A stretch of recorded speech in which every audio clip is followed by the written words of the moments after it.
The ZigZag indicator is always accused of repainting itself, but its actual purpose is completely different from any other indicator. Through our exclusive trading strategy, you'll realize you've wasted precious time ignoring the proper use of this indicator for trading gold with the highest possible profits. But first, let me explain some important things before diving into the strategy details. The ZigZag indicator doesn't rely on a period in the traditional sense, like moving averages do. Instead, it depends on two main settings in most platforms, such as MetaTrader. 1. Depth. The minimum number of candles the indicator must pass before drawing a turning point, a top or bottom. Second, deviation, the percentage or number of points the price must change to be considered a significant move.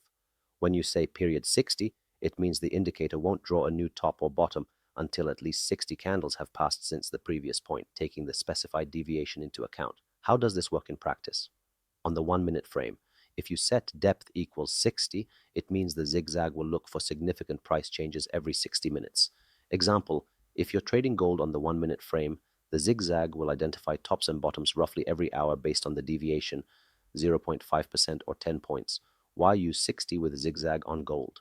If you're aiming for fast trading, like scalping gold, setting depth to 60 minutes filters out short-term noise and focuses only on meaningful moves. Trading strategy for gold using ZigZag, period 60, settings, depth equals 60 to identify tops and bottoms every 60 candles. Deviation equals 0.5% or 10 points, depending on gold's volatility. Backstep equals 3, default. Use the 1-minute frame for scalping. Steps. Set your chart to the 5-minute frame. Look for the 3 highest tops on the chart and draw a horizontal line across them. Now you have a selling zone. You can shade it red, for example. Look for the 3 lowest bottoms on the chart and draw a horizontal line across them. Now you have a buying zone. You can shade it green, for example.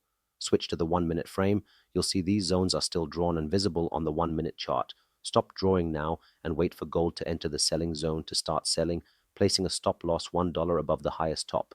Wait for gold to enter the buying zone to start buying, placing a stop loss $1 below the lowest bottom.